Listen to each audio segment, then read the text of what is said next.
영동대교를 지나가지고 코엑스 쪽으로 가다 보면은 아이파크 아파트가 보입니다. 아주 유명한 아파트입니다. 삼성동 아이파크. 그런데 주변의 다른 건물들은 도로하고 이렇게 나란한데 이 아파트는 유독 좀 빼딱하게 서 있습니다. 도로하고 다른 건물들은 나란한데 이 아파트는 이렇게 삐딱하게 서 있는 겁니다. 제가 초등학교 다닐 때는 아침 조회라는 것을 자주 했습니다. 선생님이 이렇게 교단에서 보시다가 줄을 보다가 한 놈이 빼딱하게 서 있으면 그 즉시 야단을 맞습니다. 이렇게 서 있으면 눈에 띄고 거슬리는 겁니다. 이 아파트는 하늘을 나는 헬기가 충돌한 적이 있었습니다. 그리고 옆 도로를 달리던 자동차가 아파트로 돌진해 가지고 연예인이 죽기도 했습니다. 눈에 띄고 주변이랑 어긋나서 이런 일들이 생겼을까요? 그런데 이 아파트는 건물 사이의 간격도 넓고 건물하고 도로 사이도 간격이 넓습니다. 그래서 그런 문제에서 그렇게 심각한 상황은 아닙니다. 이렇게 좁은 것하고 서로 간의 간격이 이렇게 넓은 것하고는 느낌이 서로 다르지 않습니까? 이 길을 따라 조금 더 내려가면 대단히 특이한 건물이 나타납니다. 이 건물은 세련되고 멋지고 건축적인 비례감도 좋습니다. 한마디로 마음을 설레게 하는 건물입니다. 그런데 마음이 설렐 정도로 멋진 이 건물은 전혀 상반되는 또 다른 느낌을 가지고 있습니다. 우선 제일 눈에 띄는 것은 이 기둥입니다. 보통 기둥은 건물을 지지하거나 받치는 역할을 하는데 이 기둥은 건물을 관통하고 있습니다. 큰 창이나 칼 같기도 하고 공사 현장의 철근이 관통하는 느낌도 듭니다. 이 기둥은 조금 있다가 자세히 말씀드리기로 하고 이 건물의 입구부터 한번 살펴보겠습니다. 입구는 여기입니다. 입구도 역시 모양이 아주 특이합니다. 그런데 건물하고는 잘 어울립니다. 단순히 모양만 보면 서로 어울린다는 그런 뜻입니다. 도로가의 자동차가 이렇게 진행하다가 건물 주차장으로 들어갑니다. 방문자나 회사 임원들은 자동차로 건물 지하로 바로 들어가서 엘리베이터로 움직일 겁니다. 그러다 보니까 이 입구는 사용자도 많지 않고 그 중요성조차도 대수롭지 않게 여길 수 있습니다. 건물의 입구는 사람의 입과 같은 역할을 합니다. 입구하고 그 주변이 건물 안으로 들어가는 길의 양과 질을 결정합니다.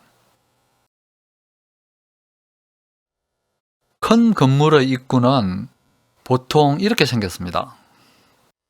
설계자가 어떤 천재적인 창의성을 발휘하더라도 평평한 바닥하고 지붕이 있는 것이 좋습니다. 도로를 걸어가다가 여기 입구에 도착하면은 세찬 비도 피할 수 있고 뜨거운 햇볕도 피할 수 있어야 합니다. 여기에다가 바람까지 잦아든다는 느낌을 받으면 더 좋습니다. 이런 느낌은 직원이나 방문자들이 환영을 받고 있다는 기분이 들게 하고 어떤 기대감과 안으로 들어가기 위한 준비도 하게 됩니다. 길을 걸어오다가 여기 입구에 도착을 하면은 옷매무시도 살피고 넥타이도 만지고 어떤 사람은 헛기침을 하기도 합니다. 준비를 하는 겁니다. 다양하게 안으로 들어가기 위한. 입구의 이런 형태가 자연스럽게 방문자의 행동을 조절합니다. 다르게 말하면 입구의 형태나 모양이 좋은 길을 선별해서 안으로 들여보내는 겁니다. 그러니까 가능하다면 여기가 크고 넓을수록 더 좋습니다. 그런데 이런 모양의 입구는 그렇게 되지 않습니다. 지붕이 없으니까 비바람하고 뜨거운 햇볕을 그대로 맞게 됩니다. 배려심이 없고 하청업체나 고객을 소홀하게 대할 가능성이 높아지는 그런 속성을 가지게 됩니다. 건물이 도로와 바짝 붙어 있습니다. 도로 바닥하고 입구는 단차도 없습니다. 평평합니다. 입구 부근의 바닥이 조금이라도 높아지면은 높아지는 부분에서 도로의 먼지나 탁한 기운이 걸러지는데 이 입구는 온갖 것들이 전부 다 안으로 들어가려고 합니다. 들어가려고는 하는데 이것들이 막상 문 앞에서는 또 망설입니다. 분명히 입구 같은데 어떻게 들어가지? 이게 문이 맞기는 맞나? 여기 서 있어도 되나? 참 여러 가지로 묘한 느낌이 드는 그런 입구입니다. 그리고 수평이나 수직이 아닌 이런 사선의 패턴들이 입구에 있는 것도 좋지 않습니다. 이런 것들은 예기치 않은 불길한 일들이 생길 것을 예고한다고도 합니다. 어떤 건물이든 입구가 좋아서 유입과 유출이 원활하면 큰 문제가 생기지는 않는데 여기는 한마디로 말씀을 드리자면 좋은 기가 들어가는 좋은 입구는 아닙니다. 그리고 한 가지 더. 건물에서 눈에 띄는 입구하고 실제 사람이 많이 다니는 입구가 다르면은 그 회사도 그렇고 그 회사 사장도 그렇고 엉뚱하고 왜곡된 소리를 많이 듣게 됩니다. 이 건물은 옆보다는 앞이 훨씬 더 길어 보이는 길쭉한 직사각형입니다. 이런 모양은 자신감 있는 부자의 형태가 아닙니다.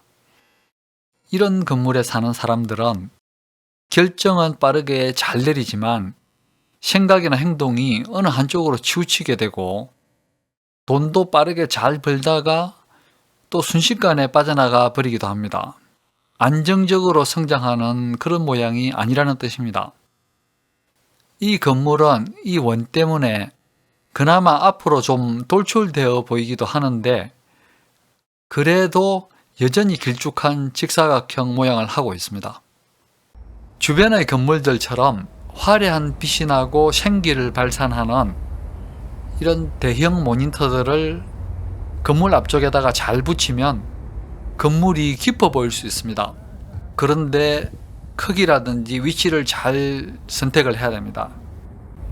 그렇다고 해서 밑에 있는 이 건물처럼 앞 창문 대부분을 가리면 절대로 안 됩니다. 그 다음 이 건물에서 제일 큰 문제는 누가 보더라도 몸통을 관통하는 이 기둥입니다. 처음에 말씀드렸던 아이파크 아파트하고 이 건물은 눈에 띈다는 공통점이 있습니다. 그런데 아이파크 아파트는 주변하고 불협화음이 있음에도 불구하고 여전히 도도하게 자신의 위용을 뽐내고 있습니다. 그런데 이 건물은 고통받는 모양으로 시선을 끌면서 스스로 아프게 서 있습니다. 제가 예전에 이런 말을 하니까 디자인을 한번 이해해봐라 라고 하시는 분이 있었는데 글쎄요. 사람이 사는 건물을 넉넉하고 자신감도 있고 그리고 편하고 기쁨을 주는 모양으로 디자인을 해야지 아프게 고통받는 모습으로 디자인을 하는 게 옳다고는 절대로 생각되지 않습니다. 두 건물은 성격이 전혀 다르다고 볼 수 있습니다. 꼴값 든다는 말이 있습니다.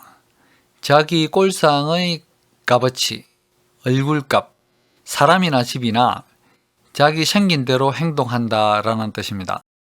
사람들이 얼마 전에 발생했던 두 건의 광주 건설 현장 사고에 대해서 이 건물의 형태를 구체적으로 연관지어서 말하기 시작했다면 이 건물을 이대로 내버려 두면 안 됩니다. 고유의 디자인을 망치더라도 새롭게 바꿔야 합니다. 아니 어떻게 보면은 디자인을 망치는 것이 아니라 또 다른 뛰어난 디자이너의 손을 빌어서 건물도 새롭게 바꾸고 기업의 이미지도 일신을 해야 합니다. 이 건물은 건물 위치나 앞도로 그리고 주변이 대단히 훌륭합니다. 특히 여기서부터 여기까지의 이 도로하고 이 주변은 우리나라에서는 눈을 씻고 찾아봐도 이런 곳이 없을 정도로 좋습니다. 문제는 세 가지입니다. 입구, 그리고 이 기둥, 그리고 건물이 길쭉한 직사각형으로 보이는 것. 이 세 가지에다 역점을 두고 고민을 해야 합니다. 지금 이 모양 이대로 그냥 내버려 두면은 손해만 점점 더 커지게 됩니다.